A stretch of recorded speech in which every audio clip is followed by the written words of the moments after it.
What's up guys, this is Matt, and up for review today is quite possibly one of the best monitors available for under $300. What I'm talking about is the Pixio PX274. This is a 27-inch IPS monitor that boasts a resolution of 2560 by 1440 and a 60 Hz refresh rate. Now there's a reason why you probably haven't heard of Pixio, and that's because they're a relatively new company. Now what Pixio is doing is they're bringing Korean display technology to the US market that before you would have had to buy directly from Korea to get. Now something Pixio wants everyone to understand is that all of their panels and components aren't B grade or of a lower quality than others, and what they told me is that the way they can get their price so low and still provide a great product is that they're cutting out a lot of the middlemen in many of the steps. Speaking of price, you can currently find the PX274 on sites like Newegg and Amazon for $250. Now, this is about $50 to $100 cheaper than other equivalent competing monitors, making it priced very well.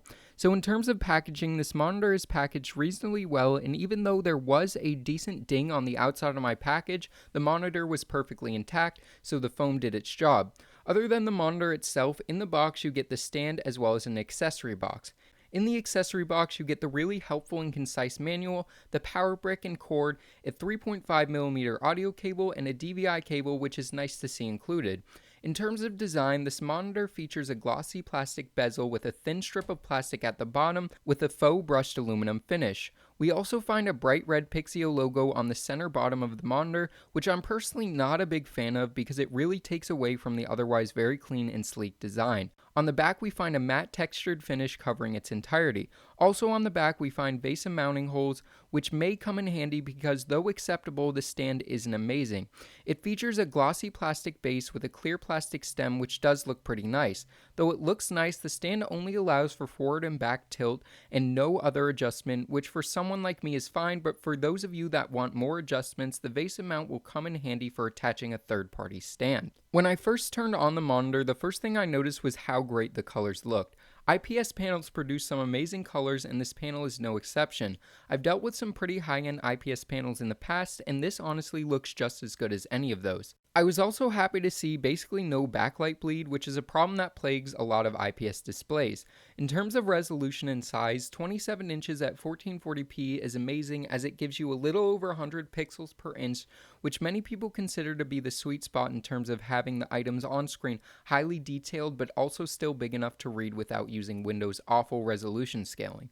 With the recent release of the RX 480 and GTX 1060, both at around the $250 mark, 1440p capable gaming machines are becoming more and more accessible than ever, so a monitor like this means that more people are going to be able to take advantage of the graphical horsepower on their new GPUs. So if you've ever wanted to test a display you've purchased for its quality, a good site to use is legom.nl. This site gives you a way to test a multitude of things including contrast, sharpness, black level, white saturation, gradient banding, and more. This monitor performed as expected or better in all the tests, with the exception of response time, where I found the monitor's response time to be closer to 8 milliseconds than the advertised 4 milliseconds, which is actually to be expected and is something you'll find in many if not most monitors. In terms of inputs, this monitor features DisplayPort, VGA, DVI, HDMI, and 3.5mm audio in. The audio in is for if you decide to use the built-in speakers, which I would advise against. The speakers in this monitor aren't very good and sound slightly muffled, but that's okay because you can pick up a pair of desktop speakers for around $15 that are going to sound better than any built-in speakers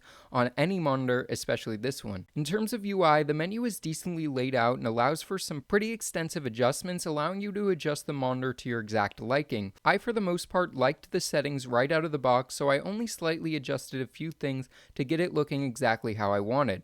For me, 60 Hz is perfectly fine, but for those of you that want a lot more than 60 FPS, Pixio actually makes another version of this monitor that's 144 Hz for about $150 more, which for a 1440p 144 Hz monitor is an amazing price. Overall, for $250, you're getting a very high quality 1440p IPS display, with the only slight negatives being the low speaker quality and limited stand functionality, both of which are fine because they can easily be remedied if they bother you and don't affect the experience of using the monitor very much or at all. I think if you're in the market for a monitor around $250, you can't go wrong getting the Pixio PX274. So yeah guys, this wraps this video up. If you enjoyed it, make sure to smash that like button and consider subscribing for more tech and PC related content.